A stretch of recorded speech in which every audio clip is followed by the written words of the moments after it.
ഫിബ online Malayalam live ശ്രദ്ധിക്കാൻ തയ്യാറായതിന് നന്ദി. ഇന്ന് നമ്മോടൊപ്പം ഫിബ ഓൺലൈനിൽ doctor John Jacob, founder and director of agape mental health research institute, പത്തനംതിട്ടയിൽ നിന്നും സാർ നമ്മളോടൊപ്പം ജോയിൻ ചെയ്തിട്ടുണ്ട്. അതോടൊപ്പം റെസ്റ്റോർ മൈൻഡിന്റെ CEO കൂടെയാണ് sir. Counselling psychiatrist and family therapist ആണ് തിരുവല്ല മെഡിക്കൽ മിഷൻ ഹോസ്പിറ്റലിലെ. പലപ്പോഴും നമ്മുടെ ലൈവിൽ സാർ നമ്മളോടൊപ്പം ജോയിൻ ചെയ്തിട്ടുണ്ട്. ഇന്ന് ഫിബ ഓൺലൈൻ നാം ചർച്ച ചെയ്യാൻ പോകുന്നത് സെപ്റ്റംബർ മാസം 10 ലോക ആത്മഹത്യ പ്രതിരോധ ദിനമായി ലോകാരോഗ്യ സംഘടന ആചരിക്കുന്നു. എന്തിനാണ് ഇനി ജീവിക്കുന്നത്, എങ്ങനെ മുൻപോട്ട് ജീവിക്കും എന്നൊക്കെ ചിന്തിക്കുന്ന ആളുകൾ ഓരോ ദിവസവും വർദ്ധിച്ചു വരികയാണ്. അതിന് പല കാരണങ്ങളാണ് ഉള്ളത് എന്ന് കാണുന്നു. വളരെ അതിശയിപ്പിക്കുന്ന ഒരു കണക്ക്, ഓരോ 40 മിനിറ്റിലും ഒരാൾ വീതം ആത്മഹത്യ ചെയ്യുന്നു എന്നത് കണക്കുകൾ നമ്മെ സൂചിപ്പിക്കുന്നു. 2022 കണക്കനുസരിച്ച് ലോകത്തിൽ നിന്ന് 7 ലക്ഷത്തിലധികം ആളുകൾ ആത്മഹത്യ ചെയ്തു എന്ന് കാണുന്നു. ഇതൊക്കെ വളരെ ചലഞ്ചിങ് ആയിട്ടുള്ള കണക്കുകളാണ്.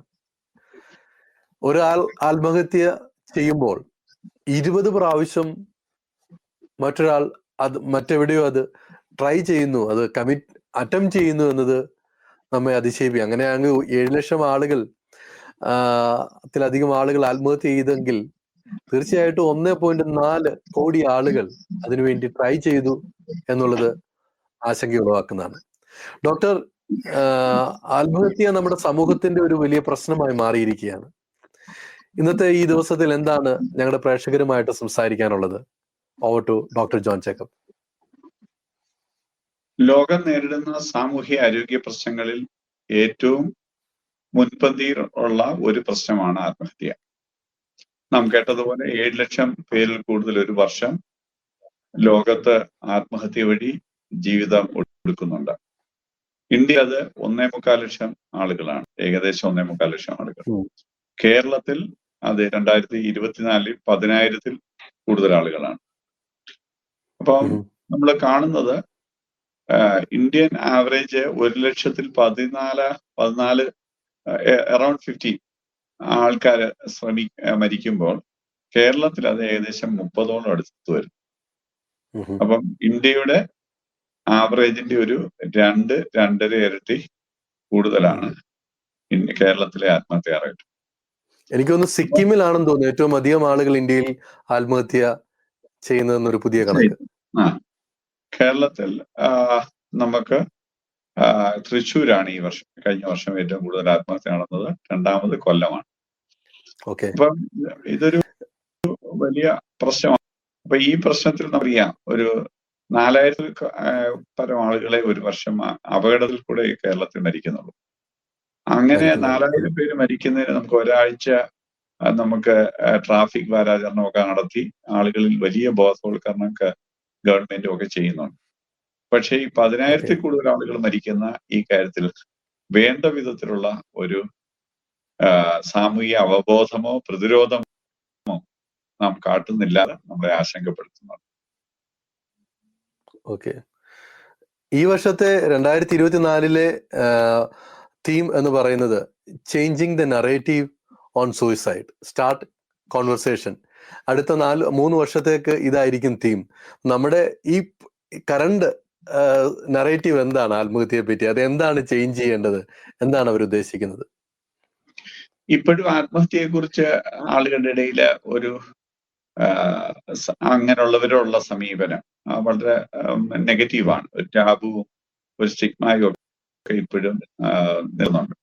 അത് മാറിയിട്ട് അതുപോലെ തന്നെ ആ വിഷയത്തെക്കുറിച്ച് തന്നെ സംസാരിക്കാൻ ആളുകൾക്ക് ഇപ്പോഴും ഒരു ഇൻഹിബിഷൻ ഉണ്ട്. അത് മാറിയാലേ പറ്റൂ. അത് കഴിഞ്ഞ് ഇതിനെക്കുറിച്ച് തുറന്ന് സംസാരിക്കാനും, കാരണം ആത്മഹത്യയിൽ നിന്ന് തന്നെ രക്ഷപ്പെടണ ആവശ്യങ്ങൾ ആരോടെങ്കിലും തുറന്നു പറയുന്ന ഒരു സമീപനം ഉണ്ടാവണം. ഇത് മനസ്സിൽ കൊണ്ട് നടക്കുന്നവരാണ് അവസാനം പ്രവൃത്തിയിലേക്ക് മാറുന്നത്. അതുകൊണ്ട് അങ്ങനെയുള്ളവര് കേൾക്കുവാനും പറയുവാനും, ജനം പറയുവാനും അത് കേൾക്കുന്ന ഒരു പിടി ആൾക്കാർ ഇവിടെ ഉണ്ടാകുവാണെങ്കിൽ നമുക്ക് ആത്മഹത്യ റേറ്റ് വളരെ കുറച്ച് കൊണ്ടുവരാൻ പറ്റും. ഓക്കെ. ജീവിതത്തിലെ പല പ്രശ്നങ്ങളും, ക്രൈസിസും ഒക്കെ ആത്മഹത്യക്ക് അല്ലെങ്കിൽ എന്തിനാണ് ജീവിക്കുന്നതെന്നുള്ള ഒരു മനോഭാവത്തിലേക്ക് ആളുകളെ നയിക്കാറുണ്ട്. നമ്മുടെ കണക്കുകൾ പറയുന്നത് ഏകദേശം 32 ശതമാനത്തിലധികം ആത്മഹത്യ ചെയ്യാനുള്ള കാരണം ഫാമിലി ഇഷ്യൂസ്, കുടുംബപരമായിട്ടുള്ള പ്രശ്നങ്ങളാണ് എന്ന് പറയുന്നു. അങ്ങനെയെങ്കിൽ അത് എത്രത്തോളം അതിനെ അതിജീവിക്കാൻ കഴിയും, അതിനെ എങ്ങനെ സഹായിക്കാൻ കഴിയും, കുടുംബ ബന്ധങ്ങളിൽ ഉള്ള ആ പ്രശ്നങ്ങളെ അതിജീവിക്കാൻ കഴിയും? ലോകത്തിലെ മിക്ക മാനസിക പ്രശ്നങ്ങളുടെ അടിസ്ഥാന കാരണങ്ങൾ കുടുംബങ്ങളാണ്. കുടുംബങ്ങളുടെ ആരോഗ്യം നഷ്ടപ്പെട്ടുകൊണ്ടിരിക്കുന്നു. അതിനെക്കുറിച്ച് ഇപ്പോഴും സമൂഹം ബോധവാന്മാരല്ല. നമുക്കറിയാം, ലോകത്തിലെ ഏറ്റവും സുരക്ഷിതമായ വളരാൻ പറ്റുന്ന ഒരു സന്തോഷമുള്ള സ്ഥലമാണ് കുടുംബം. പക്ഷെ ഇന്ന് ആ കുടുംബങ്ങൾ തന്നെയാണ് ലോകത്തിലെ ഏറ്റവും കൂടുതൽ അരക്ഷിത സ്ഥലമായിട്ട് മാറുന്നത്. ഇന്ന് വിവാഹത്തിന് എഗൻസ്റ്റ് ആയിട്ടുള്ള മനോഭാവം, കുടുംബത്തിനെ നശിപ്പിക്കുന്ന ഒത്തിരി പ്രവണതകൾ നമ്മുടെ സമൂഹത്തിൽ നിലനിൽക്കുന്നുണ്ട്. കുടുംബം നശിച്ചാൽ മനുഷ്യരാശി തന്നെ നശിക്കും. അതുകൊണ്ട് പ്രതിസന്ധി നേരിടാന് പ്രാപ്തരായ ഒരു തലമുറയെ വാർത്തെടുക്കുന്നതിൽ കുടുംബത്തിന് വലിയ പങ്കുണ്ട്. അത് കുടുംബം അതുകൊണ്ട് കുടുംബത്തിലെ പ്രശ്നങ്ങൾ പരിഹരിക്കപ്പെടണം. അതൊരു ഇമ്പോർട്ടന്റ് ആയിട്ടുള്ള, കുടുംബത്തിൽ ഒരു പ്രശ്നം ഉണ്ടായി പരിഹരിക്കുക എന്നുള്ളത് ഒരു ഇമ്പോർട്ടന്റ് കാര്യമാണെന്നുള്ള അവബോധം സമൂഹത്തിൽ ഉണ്ടാവണം. അത് ശരിയാകുവാണെങ്കിൽ നമുക്ക് പല കുടുംബ ആത്മഹത്യകളും നമുക്ക് കൂട്ടമായിട്ടുള്ള ആത്മഹത്യകൾ നോക്കാൻ പറ്റും. ഓക്കെ. അതുപോലെ ആത്മഹത്യ ചെയ്യുന്ന ആളുകളുടെ ഏജ് ഗ്രൂപ്പ് നോക്കുമ്പോൾ ഒരു കണക്ക് പറയുന്നത് 18 മുതൽ 30 വരെയുള്ള പ്രായത്തിലുള്ള ആളുകൾ, അവരാണ് 35% ആളുകളും. അതുപോലെ 30 മുതൽ അതിന് മുകളിലോട്ടുള്ള ആളുകൾ, 30 മുതൽ 45 വരെയുള്ള ആളുകൾ, യങ് അഡൽസ് ആയിട്ടുള്ള ആളുകൾ, അവർ 35% എന്ന് പറഞ്ഞു. അങ്ങനെയെങ്കിൽ ആത്മഹത്യ ചെയ്യുന്ന നല്ലൊരു ശതമാനം ആളുകളും 67% ആളുകൾ യങ് അഡൽസ് ആണ് എന്ന് ഒരു കണക്ക് പറയുന്നുണ്ട്. ഇത് എത്രത്തോളം ശരിയാണ്? എന്തുകൊണ്ടാണ് അവരിൽ ഇങ്ങനെ ഒരു പ്രവണത ഉണ്ടാകാൻ കാരണം? അതിനെന്തെങ്കിലും പ്രത്യേകതകളുണ്ട്? ഒന്ന്, ആളുകൾ ജീവിത പ്രശ്നങ്ങളെ നേരിടാനുള്ള കരുത്ത് കുറഞ്ഞു വരിക. അപ്പം പ്രശ്നങ്ങൾ ജീവിതത്തിൽ വളരെ സാധാരണമാണ്. അതുപോലെ തന്നെ വിഷാദ രോഗവും ലോകത്ത് വളരെ കൂടിക്കൊണ്ടിരിക്കുക. ഈ വിഷാദ രോഗം, സംശയരോഗം, ഇങ്ങനെയുള്ള പല രോഗങ്ങളും ഈ ആത്മഹത്യയുടെ പുറകിലുണ്ട്. അവയെ വേണ്ട വിധത്തിൽ ട്രീറ്റ് ചെയ്യുന്നതിന്, ഹാൻഡിൽ ചെയ്യുന്നതിന് ഇപ്പോഴും സമൂഹം ശരിയാകുന്നില്ല. അപ്പൊ ഇതുപോലുള്ള അടിസ്ഥാന കാരണങ്ങൾ നമ്മൾ കണ്ടെത്തി അത് മാറ്റാൻ നമുക്ക് കഴിയുമ്പോഴാണ് നമുക്ക് ഇത് ശരിയാക്കാൻ പറ്റും.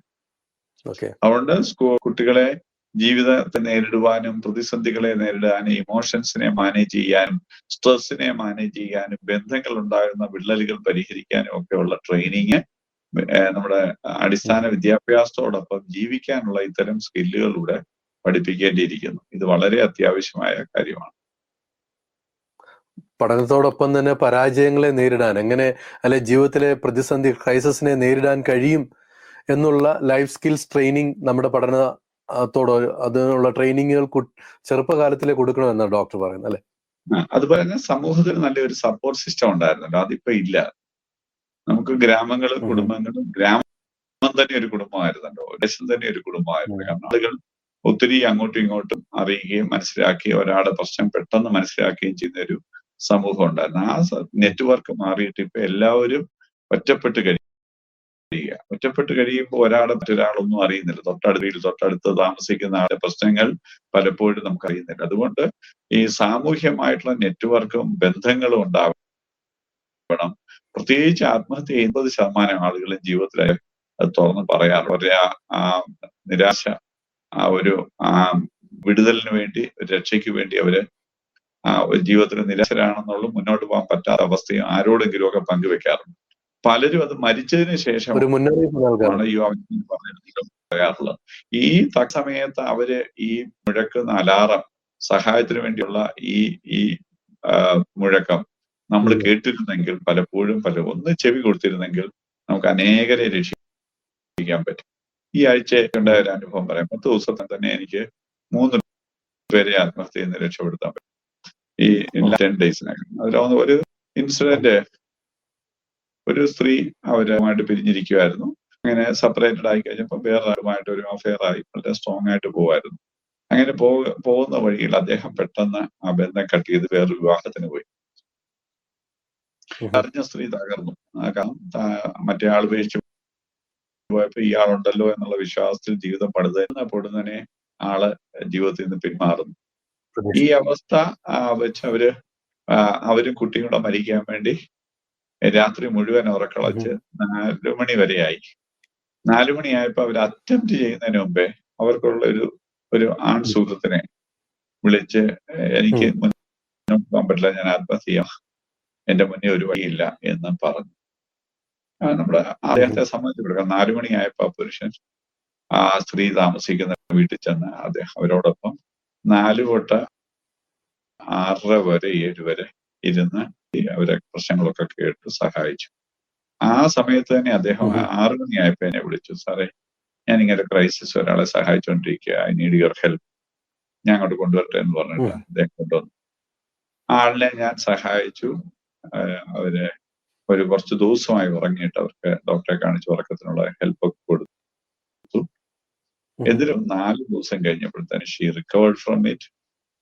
അത് കഴിഞ്ഞ് അവർക്ക് പെട്ടായിരുന്ന ഒരു പുതിയ ജോലി പ്രവേശിച്ച് ഈ ആഴ്ച തിരക്കിയപ്പോൾ വളരെ ഹാപ്പി ആയിട്ട് ജീവിക്കുന്നു. തക്ക സമയത്ത് ഒരാളുടെ ഇന്റർവെൻഷൻ കൊണ്ട് എന്റർപ്രീനിയർ കൊണ്ടുവന്നപ്പോഴാണ് എനിക്ക് സഹായിക്കാൻ പറ്റുന്നത്. സത്യത്തിൽ അത് കേട്ടപ്പോൾ അതിന്റെ അർജൻസി മനസ്സിലാക്കി മറ്റൊന്നും നോക്കാതെ സഹായിക്കാൻ പോയ ആ സുഹൃത്തിനെ ഞാൻ അഭിനന്ദിക്കുന്നു. അതിലൊരാളുടെ ടൈംലി ഹെൽപ്പാണ് ഒരു അപകടത്തിൽ നിന്ന് അവരെ തീർച്ചയായിട്ടും ഇതുപോലെ തന്നെ അടുത്ത ഒരു സംഭവം ഉണ്ടായി. ഒരു ഭാര്യ ഒരു സുഹൃത്തുമായിട്ടുള്ള ബന്ധത്തെ കുറിച്ച് സംശയം തോന്നുന്ന ഹസ്ബൻഡ് അവരെ രണ്ടുപേരെയും കൊന്നിട്ട് സ്വയം ചാവാൻ വേണ്ടി രാത്രി 2 മണി വരെ തർക്കത്തിൽ ഏർപ്പെട്ടു. 2 മണിയായപ്പോൾ തർക്കം മൂത്ത് അതൊരു അപകടത്തിലേക്ക് മൂവ് ചെയ്തപ്പോൾ ആ വീട്ടിലെ സുഹൃത്തിന്റെ ഭാര്യ പോലീസിനെ വിളിക്കുകയും പോലീസ് പെട്ടെന്ന് ഒരു SIയും അവിടെ വന്ന് അവരെ ഇന്റർവെൻഷൻ ചെയ്തത് കൊണ്ട് അവരെന്നിട്ട് ആ പോലീസ് ഓഫീസറെ റെഫർ ചെയ്തു. അങ്ങനെ അവരെ ഞാൻ കാണുകയും ആ അപകടത്തിൽ നിന്ന് അവരെ രക്ഷപ്പെട്ടിരുന്ന് ഹാപ്പി ആയിട്ട് ജീവിക്കുന്നു. ഇങ്ങനെ കഴിഞ്ഞ ലാസ്റ്റ് 10 ദിവസത്തിനകം തന്നെ ഇത്തരം ത്രില്ലിംഗ് ഒത്തിരി അനുഭവങ്ങൾ കേൾക്കാൻ അനുഭവത്തിലൂടെ കടന്നു പോകാൻ കഴിഞ്ഞു. തീർച്ചയായിട്ടും അത് വളരെ അഭിനന്ദനാർഹമാണ്. കാരണം ആവശ്യത്തിലിരിക്കുന്നവരെ ആ ഒരു സമയത്ത് കിട്ടുന്ന ഹെൽപ്പ്, ടൈംലി ഹെൽപ്പ് എന്ന് ഡോക്ടർ പറഞ്ഞല്ലോ. ആ സുഹൃത്ത് സമയമോ എന്ത് സംഭവിക്കുന്നു എന്നൊന്നും നോക്കാതെ താൻ അവരെ സഹായിക്കുവാൻ പോയതാണ് ശരിക്കും അവരുടെ ജീവിതത്തിലേക്ക് തിരിച്ചു കൊണ്ടുവന്നത് എന്നാണ് നാം കേട്ടത്. ഡോക്ടർ, ഇങ്ങനെ ആളുകൾ പറയാറുണ്ടല്ലോ, പലപ്പോഴും ആത്മഹത്യ ചെയ്യുന്നതിന് മുമ്പ് ആളുകൾ പറയും ഞാൻ ആത്മഹത്യ ചെയ്യാൻ പോവുകയാണ്. അപ്പം അങ്ങനെ പറയുന്നവരാരും ആത്മഹത്യ ചെയ്യാറില്ല എന്ന് നമ്മുടെ നാട്ടിൽ പറയാറുണ്ട്. പറഞ്ഞേച്ചാരും ചെയ്യാറില്ല എന്നിങ്ങനെ ഒരു പറച്ചിലുണ്ട്. അപ്പം പല മിത്തുകളുണ്ട് ആത്മഹത്യയെ പറ്റി. എന്തൊക്കെയാണ് ആത്മഹത്യയുടെ ചെയ്യാനുള്ള ലക്ഷണങ്ങൾ അവർ പറയുന്നത്? സാധാരണ മിഥ്യയായിട്ട് ആൾക്കാർ പറയുന്നത് ആത്മഹത്യ ചെയ്യാൻ നിശ്ചയിക്കുന്നവരുടെ സൂചന ചെയ്യുന്നവർ ചെയ്യില്ല, ആത്മഹത്യ ഭീഷണി മുഴക്കുന്ന ശ്രദ്ധ പിടിച്ചു പറ്റാനുള്ള കുറുക്കുവഴിയാണ് എന്നൊക്കെയുള്ള ഒത്തിരി മിഥ്യാധാരണകളുണ്ട്. അതുപോലെ തന്നെ ആത്മഹത്യയെക്കുറിച്ച് സംസാരിച്ചാൽ ആത്മഹത്യ ചെയ്യാനുള്ള പ്രേരണ കൂടും, അതുകൊണ്ട് നമ്മൾ ആ വിഷയം മാറ്റിയാൽ മതി. ആത്മഹത്യ ചെയ്യുന്നവരെല്ലാം മാനസികതയുള്ളവരാണ്, ചില പ്രത്യേക രീതിക്കാർ മാത്രമേ ആത്മഹത്യ ചെയ്യത്തുള്ളൂ. ഇങ്ങനെയുള്ള ഒത്തിരി മിഥ്യാധാരണകളുണ്ട്. ഇതൊന്നും ശരിയല്ല. നമുക്ക് അതിന്റെ ശരിയായിട്ടുള്ള ധാരണ എന്ന് പറഞ്ഞാൽ മിക്കവരും മരണത്തിന് മുമ്പേ ഈ വിഷാദരോഗികൾ ഒഴിച്ചു ബാക്കി മിക്കവരും ഇതിന് മുമ്പുണ്ട്. പറയുന്നത് സഹായത്തിന് വേണ്ടിയുള്ള ഒരു അഭ്യർത്ഥനയാണ്, നല്ല സഹായം തേടലാണ്, അതുപോലെ തന്നെ തുറന്നു പറയച്ചിലാണ് അതിനുള്ള പരിഹാരം. അത് മറച്ചു വെക്കോ സബ്ജക്റ്റ് മാറ്റുകയോ അല്ല. ആ വിഷയം ഞാൻ പലപ്പോഴും സൂയിസൈഡ് ചെയ്യാൻ വരുന്നവരെ അവരെ അപകടാവസ്ഥ മനസ്സിലാക്കുന്നവര് കോൺക്രീറ്റ് പ്ലാനിങ് ഉണ്ടോന്ന് അതിനെക്കുറിച്ച് വെറും ഒരു മരിച്ചാൽ മതി എന്നുള്ള ജനറൽ തിങ്കിങ് ആണോ, ഇന്ന രീതി മരിക്കണം, അതിനുവേണ്ടി സാധനം വാങ്ങിച്ചിട്ടുണ്ടോ, ടൈം വെച്ചിട്ടുണ്ടോ, എഴുതി വെച്ചിട്ടുണ്ടോ, ടൈം നിശ്ചയിച്ചിട്ടുണ്ടോ എന്നൊക്കെ നമ്മൾ ചിന്തിക്കാം. കോൺക്രീറ്റ് ആയിട്ടുള്ള പ്ലാനിങ് ഉണ്ടെങ്കിൽ അത് ചെയ്യാനുള്ള സാധ്യത വളരെ വളരെ കൂടുതലാണ്. അതുകൊണ്ട് ഒരു നോട്ട് കാണുകയോ പറയുകയോ ടൈം നോട്ട് ചെയ്യുകയോ മരിക്കാനുള്ള ഏതെങ്കിലും മാർഗങ്ങൾ വ്യക്തമായി ചെയ്തു വെച്ചിട്ടുണ്ടെങ്കിൽ, ഒരുക്കി വെച്ചിട്ടുണ്ടെങ്കിൽ ഒരു കാരണവശാലും ഒരു നിമിഷം പോലും കളയരുത്. അവരെ അപകടത്തിൽ നിന്ന് മാറ്റി അവരങ്ങനെ അറ്റംപ്റ്റ് ചെയ്യാൻ സാധ്യതയല്ലാതെ ഒരു ആശുപത്രിയിലോ മറ്റു സൗകര്യത്തിലേക്കോ പെട്ടെന്ന് അവരെ മാറ്റണം. അല്ലെങ്കിൽ അറ്റംപ്റ്റ് ചെയ്യാനുള്ള സാധ്യത വളരെ കൂടുതൽ ആണ്. തീർച്ചയായിട്ടും അങ്ങനെയുള്ള നോട്ടുകൾ, അങ്ങനെയുള്ള അവരുടെ തുറന്നു പറച്ചിൽ നാം ശ്രദ്ധിക്കണം. അതൊരു അലാമായിട്ട് നാം കണ്ടെത്തണം. അവരെ യഥാർത്ഥമായിട്ടുള്ള ഒരു ഹെൽപ്പ് ഉള്ള ആളുകളെ അടുത്തിൽ എത്തിക്കുക എന്നത് വളരെ അത്യാവശ്യമായിട്ടുള്ള ഒരു കാര്യമാണ്. അതുപോലെ ഡോക്ടർ, ഈ ഒരു സമയം വിധിക്കരുത്. ഇങ്ങനെ ആ സമയത്ത് വിധിക്കരുത്. അവർ സാമീപ്യം നൽകുക. പിന്നെ അവരിത് പറയുന്നത് കേട്ട് നമ്മൾ ഞെട്ടാതിരിക്കുക. കാരണം നമ്മൾ അതിൽ കൂടുതൽ അപ്സെറ്റ് ആയെന്ന് പറഞ്ഞാൽ പിന്നെ ഇവരെ പറഞ്ഞ് വിഷമിപ്പിക്കേണ്ടായിരുന്നു മറ്റുള്ളവർ തോന്നും. ആശ നൽകുക, സഹായം തേടാൻ പ്രോത്സാഹിപ്പിക്കുക, റൈറ്റ് പേഴ്സൺസിലേക്ക് അവരെ ലീഡ് ചെയ്യുക. ഇതൊക്കെയാണ്. ചിലപ്പോൾ മെഡിക്കൽ ഹെൽപ്പ് വേണമായിരിക്കും, ചിലപ്പോൾ ഹോസ്പിറ്റലൈസേഷൻ, ചിലപ്പോൾ ഒരു കൗൺസിലിംഗ് ചെയ്യും. അങ്ങനെയുള്ള കുറച്ചുകൂടെ അവർ പ്രൊഫഷണലായിട്ട് ഹെൽപ്പ് ചെയ്യാൻ പറ്റുന്ന ഒരു സ്ഥലത്തേക്ക് ഗൈഡ് ചെയ്യുന്നതോ കൊണ്ടുപോകുന്നതോ ഒക്കെ വളരെ നമുക്ക് ചെയ്യാവുന്ന റൈറ്റ് സഹായങ്ങളാണ്. ഓക്കെ. അപ്പോൾ തന്നെ പരാജയപ്പെടുന്ന, അല്ലെ എന്തെങ്കിലും പരീക്ഷയിൽ പരാജയപ്പെടുത്തുന്ന എല്ലാവരും ആത്മഹത്യയെ പറ്റി ചിന്തിക്കാറില്ല. ജോലി നഷ്ടപ്പെട്ട എല്ലാവരും ചിന്തിക്കാറില്ല. പക്ഷെ അങ്ങനെയുള്ള ഇപ്പൊ ഇന്ത്യയിലെ വെളിയിലൊരു കണക്കനുസരിച്ച് മാനസിക ആരോഗ്യ പ്രശ്നമുള്ള ആളുകളാണ് 60% ആളുകളാണ് ഈ ആത്മഹത്യ ചെയ്യുന്നത് എന്നൊരു കണക്ക്. അത് എത്രത്തോളം ശരിയാണ്? നമ്മുടെ നാട്ടിൽ അതിനെ പറ്റിയുള്ള ബോധവൽക്കരണ ക്ലാസ്സുകളൊന്നും ഇല്ലല്ലോ. അതിനെപ്പറ്റി എന്ത് പറയുന്നു? മാനസികാരോഗ്യം എത്രത്തോളം ഇതിനെ ആത്മഹത്യയിലേക്ക് ആളുകളെ നയിക്കുന്നു? ഒരു ചെറിയ കൂട്ടര് മാനസിക രോഗമുള്ളവരാണ്, പ്രത്യേകിച്ച് സംശയ രോഗികളോ അല്ലെങ്കിൽ വിഷാദരോഗികളോ ആണ് കൂടുതലും ആത്മഹത്യ ചെയ്യാനുള്ള മാനസിക രോഗങ്ങളുള്ളത്. അതുപോലെ തന്നെ ഈ ജീവിത യാഥാർത്ഥ്യങ്ങളെ അഭിമുഖീകരിക്കാനുള്ള കഴിവില്ലായ്മയാണ് അവിടുത്തെ മാനസിക വൈകല്യം. അതുപോലെ തന്നെ വികാരങ്ങളെയും ആശാഭംഗങ്ങളെയും മാനേജ് ചെയ്യാനുള്ള കഴിവ് കുറവ്, താണ സ്വയമതിപ്പുള്ളവര്, അതുപോലെ നെഗറ്റീവ് മനോഭാവമുള്ളവര്, ഈ അൺഫിനിഷ്ഡ് ആയിട്ടുള്ള കുറ്റബോധത്തിൽ തീർക്കാത്ത കുറ്റബോധങ്ങൾ മനസ്സിൽ കൊണ്ട് നടക്കുന്നവര്, ഇങ്ങനെയൊക്കെയുള്ളവര്, അമിത ഉത്കണ്ഠയുള്ളവര്, ഇങ്ങനെയൊക്കെയുള്ളവരാണ് അതിനുള്ള മാനസിക കാരണങ്ങളായിട്ട് കൂടുതലും കാണുന്നത്. ഓക്കെ.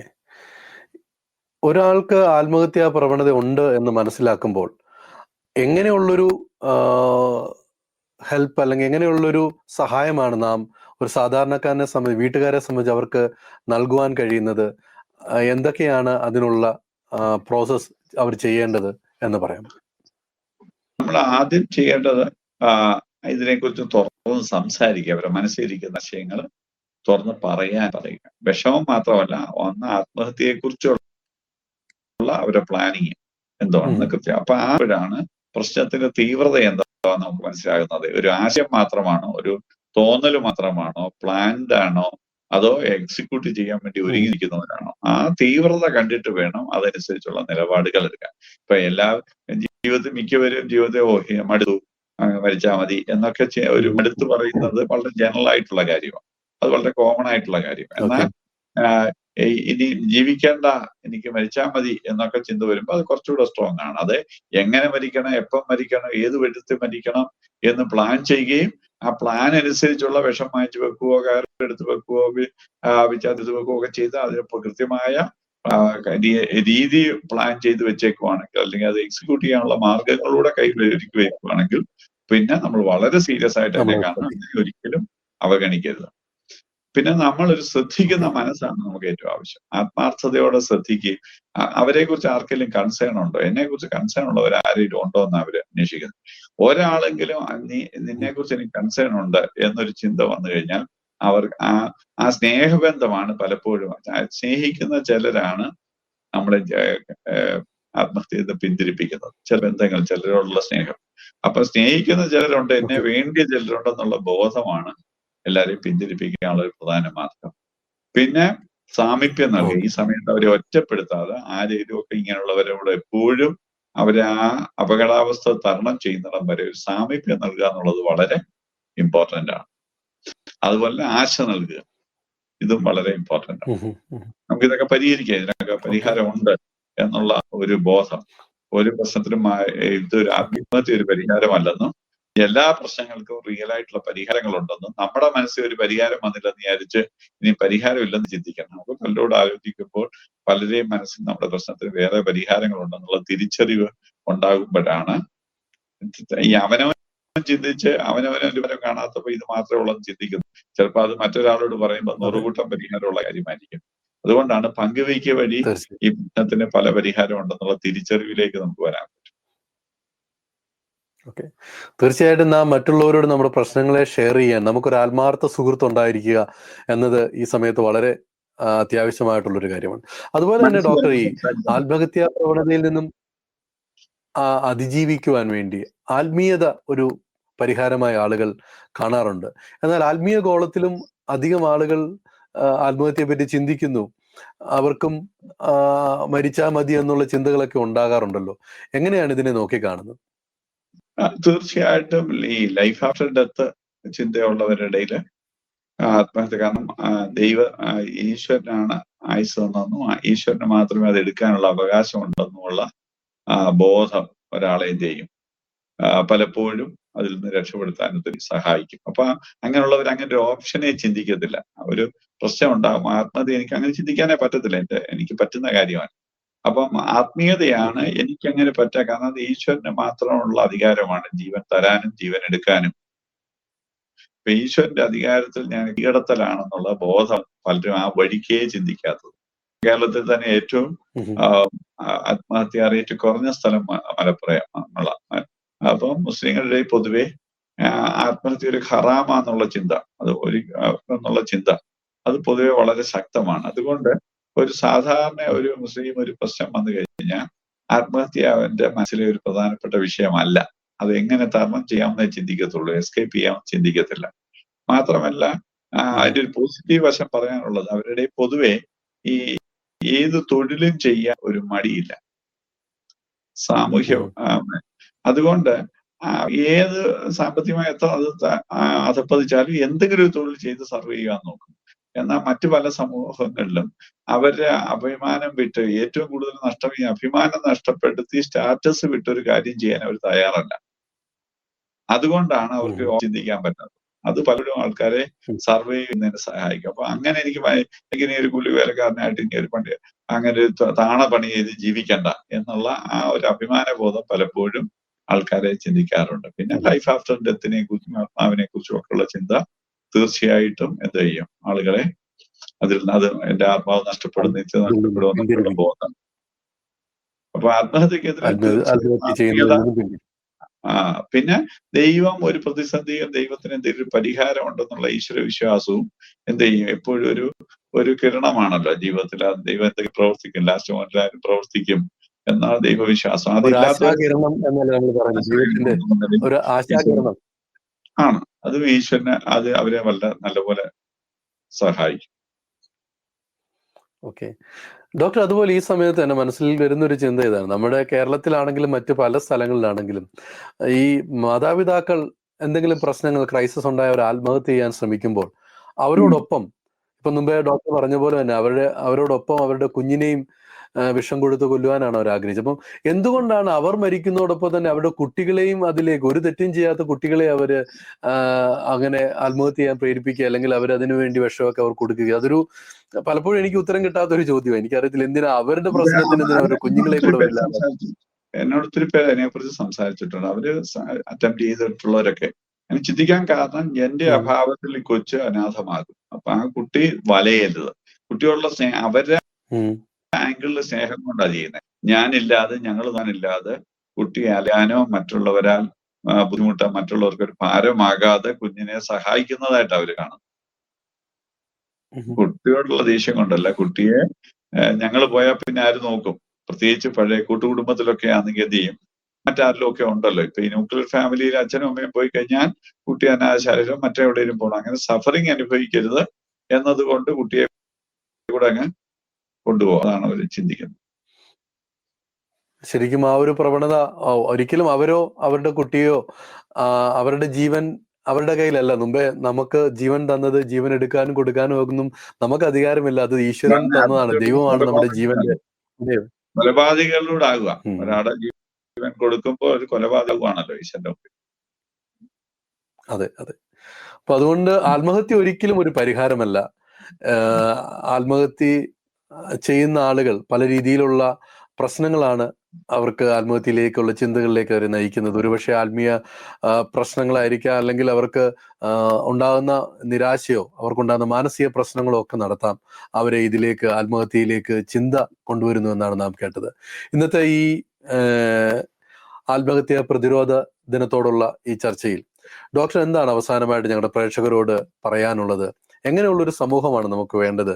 എങ്ങനെയാണ് നമ്മൾ അന്യോന്യം ഇങ്ങനെയുള്ള ഈ സാമൂഹ്യ പ്രശ്നങ്ങളെ, ആത്മഹത്യ പോലുള്ള പ്രശ്നങ്ങളെ പ്രതിരോധിക്കേണ്ടത്?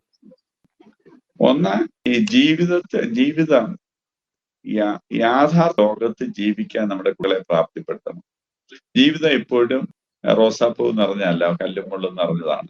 ജീവിതത്തിലെ നല്ലതും തീയതുമായ അനുഭവങ്ങളുടെ ഒരു സമ്മിശ്രമായ ജീവിതം. ഈ രണ്ട് ജീവിതാനുഭവങ്ങളെ നേരിടാൻ കുട്ടികളെ നമ്മൾ വളർത്തുമ്പോൾ ശ്രദ്ധിക്കണം. അങ്ങനെയാണെങ്കിൽ ജീവിതത്തിൽ ഒരു പ്രതിസന്ധിയോ തിരിച്ചടി വന്നാലും വിഷമം വരും, തകർന്നു പോകത്തില്ല. അപ്പം ഈ പലപ്പോഴും അയഥാർത്ഥ്യമായ ഒരു ലോകത്ത് ജീവിക്കാൻ, ഒരു പ്രശ്നമില്ലാത്ത, സന്തോഷം മാത്രമുള്ള, ദുഃഖമില്ലാത്ത, പ്രശ്നമില്ലാത്ത, വിജയം മാത്രമുള്ള ജീവിതത്തെ കുറിച്ച് പിള്ളേരെ പഠിപ്പിക്കുമ്പോഴാണ് അവർക്ക് എതിരായിട്ടുള്ള അനുഭവങ്ങൾ വരുമ്പോൾ താങ്ങാൻ കഴിയാത്തത്.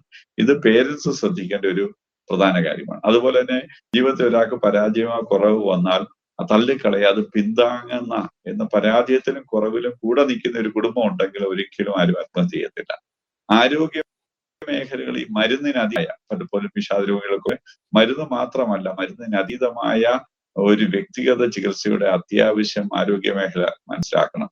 വാർത്താ മാധ്യമങ്ങൾ ചെയ്യേണ്ടത് ഈ ഒരിക്കലും ഈ ഗ്ലോറിഫൈ ചെയ്തോ ഇതിനെ മഹത്വവൽക്കരിച്ചോ പറയാതിരിക്കുകയും അതിനെ എഗൻസ്റ്റ് ആയിട്ടുള്ള സാമൂഹ്യ ബോധം കൃത്യമായിട്ടുണ്ടാക്കണം. മാതാപിതാക്കള് ഈ മുമ്പേ പറഞ്ഞ പോലെ കുട്ടികളെ പ്രതിസന്ധികളെയും പ്രശ്നങ്ങളെയും നേരിടാൻ സജ്ജരാക്കണം. അധ്യാപകര് വിഷയങ്ങളോടൊപ്പം കെമിസ്ട്രിയും ഫിസിക്സും മലയാളമൊക്കെ പഠിപ്പിക്കുന്നതോടൊപ്പം ജീവിക്കാനുള്ള പരിശീലനം കൊടുക്കണം. ആത്മീയ നേതാക്കൾ ആത്മനിയന്ത്രണവും ഈശ്വരാശ്രയത്വം ഉള്ളവരായി വളരാനുള്ള പ്രാപ്തി കൊടുക്കണം. സന്നദ്ധ സംഘടനകൾ ഇത്തരം ബോധവൽക്കരണം നടക്കുകയും അങ്ങനെ ഒരു ഹെൽപ്പിംഗ് ലൈനും, ഇങ്ങനെയുള്ളവർക്ക് എന്തെങ്കിലും ഒരു പ്രശ്നം വന്നാൽ പെട്ടെന്ന് വിളിക്കാൻ പറ്റുന്ന ഹെൽപ്പ് ലൈനും അപ്രോച്ച് ചെയ്യാവുന്ന ക്രൈസിസ് ഇന്റർവെൻഷൻ ക്ലിനിക്കും സമൂഹത്തിൽ തുടങ്ങണം. ഗവൺമെന്റ് സത്യത്തിൽ ഈ വലിയ നേരിടാനുള്ള കൃത്യമായ പ്ലാനിങ്ങും ബഡ്ജറ്റിങ്ങും പ്രോജക്റ്റുകളും തുടങ്ങണം. ഗവേഷണം, എന്തുകൊണ്ടാണ് ഈ ആത്മഹത്യ വർദ്ധിച്ചത്? എല്ലാ വർഷവും 3 to 4% ഗ്രോത്ത് ആണ് ഉണ്ടാകുന്നത്. ഇങ്ങനെ ഒരു പ്രശ്നത്തെ നേരിടാനുള്ള ഗവേഷണവും പ്രശ്നങ്ങളും പരിഹാരങ്ങളും അടിസ്ഥാനപരമായി കണ്ടെത്താനുള്ള ഗവേഷണങ്ങളും ആരംഭിക്കണം. ഇത് കണ്ണടച്ച് വിടേണ്ട ഒരു കാര്യമല്ല. സീരിയസ് ആയിട്ട് ഏകദേശം 10,000 മനുഷ്യർ കേരളത്തിൽ മാത്രം മരിക്കുകയും അതിൽ 80,000 തൊട്ട് 1,00,000 പേര് അറ്റംപ്റ്റ് ചെയ്യുന്ന, ആകെ 340 ലക്ഷം മനുഷ്യരുള്ള കേരളത്തിൽ 1,00,000 പേര് ഒരു വർഷം അറ്റംപ്റ്റ് ചെയ്യുന്നെന്ന് പറഞ്ഞാൽ ഒരു 350 മനുഷ്യരിൽ ഒരാള് ശരാശരി അറ്റംപ്റ്റ് ചെയ്യുന്നു. ഇത് ചെറിയ പ്രശ്നമാണ്. പറഞ്ഞാൽ ഒരു വാർഡിൽ തന്നെ 3 അറ്റംപ്റ്റ് ചെയ്യുന്നു. അതിൽ 2 or 3 വാർഡിലെ ഒരാളെങ്കിലും ഒരു വർഷം മരിക്കുന്നു. അത്രയ്ക്ക് സീരിയസ് ആയ ഒരു സാമൂഹ്യ പ്രശ്നത്തെ ഇതുവരെയും നേരിടുന്നതിൽ നമ്മൾ പരാജയപ്പെട്ടിട്ടുണ്ട്. വേണ്ട ഒരു സമഗ്ര പദ്ധതി ഒന്നും ഉണ്ടായെന്ന് എനിക്ക് തോന്നുന്നില്ല. അതുകൊണ്ട് സമൂഹത്തിന്റെയും ഗവൺമെന്റിന്റെയും വ്യക്തികളുടെയും സമീപനത്തിൽ ഈ വിഷയത്തോടുള്ളതിൽ കാതലായ ഒരു മാറ്റം വന്നിട്ട് നമ്മുടെ മുന്നിൽ ആരും മരിക്കരുത്, നമുക്ക് കേൾക്കാനൊരു ഹൃദയവും മറ്റുള്ള പ്രശ്നത്തെ ഒരു കൺസേണും സഹായിക്കാൻ അല്പസാമീപ്യവും സമയം കൊടുക്കാനുള്ള ഒരു മനസ്സും, വിധിക്കാതെ കുറ്റപ്പെടുത്താതെ കൂടെ നിൽക്കാനുള്ള ഒരു മനസ്സും ഉണ്ടെങ്കിൽ അനേകരെ രക്ഷപ്പെടുത്താൻ പറ്റും. എന്റെ ഈ ആയുസിൽ 100 കണക്കിന് പേരെ ആത്മഹത്യയിൽ നിന്ന് രക്ഷപ്പെടുത്താൻ എനിക്ക് പറ്റിയിട്ടുണ്ട്. അത് നമ്മൾ ആര് വിചാരിച്ചാലും, പ്രൊഫഷണൽ ആയതുകൊണ്ട് മാത്രമല്ല, അല്ലാത്തവർക്കും അത് പറ്റും. തീർച്ചയായിട്ടും നിങ്ങളൊരു ഓപ്പൺ ഹൃദയം ഉണ്ടെങ്കിൽ നിങ്ങൾക്ക് തീർച്ചയായിട്ടും അത് പറ്റും. അതിന് പറ്റട്ടെ എന്ന് ഈ പുതിയ വർഷത്തിൽ അങ്ങനെ പ്രതിജ്ഞ എടുക്കാം എന്ന് നമുക്ക് തീരുമാനമെടുക്കാം. അതിന് ഈശ്വരൻ നമ്മളെ സഹായിക്കും. Thank you doctor. തീർച്ചയായിട്ടും ആ ഒരു പ്രതിജ്ഞയോടെ നമുക്ക് ഇന്നത്തെ ഈ ലൈവ് ഇവിടെ അവസാനിപ്പിക്കാം. ഇന്ന് ഞങ്ങളോടൊപ്പം സംസാരിച്ച doctor John Jacob, agape mental health and research ഇൻസ്റ്റിറ്റ്യൂട്ടിന്റെ ഡയറക്ടറും ഫൗണ്ടറുമാണ്. ഡോക്ടർ ഇന്ന് ഞങ്ങളോട് സംസാരിച്ചതിന് പ്രത്യേക നന്ദി. ഞങ്ങളുടെ പ്രേക്ഷകർക്ക്, ഇത് ഞങ്ങളെ കേൾക്കുന്ന നമുക്ക് എല്ലാവർക്കും അതൊരു പുതിയ അറിവായി ഞങ്ങൾ കരുതുന്നു. നിങ്ങൾക്ക് ഞങ്ങളെ വിളിക്കണമെങ്കിൽ ഞങ്ങളുടെ നമ്പർ ശ്രദ്ധിക്കുക: 9880 221957 എന്ന നമ്പർ ഉപയോഗിക്കുക. അതുപോലെ ആത്മഹത്യ പ്രവണതയുള്ള ആളുകളെ കണ്ടെത്തുമ്പോൾ 14416 എന്നുള്ള ടോൾ ഫ്രീ നമ്പർ ഉപയോഗിച്ച് അവരെ രക്ഷയിലേക്ക് നടത്തുക. ദീപ ഓൺലൈൻ്റെ ശ്രദ്ധിച്ച എല്ലാവർക്കും നന്ദി. Thank you.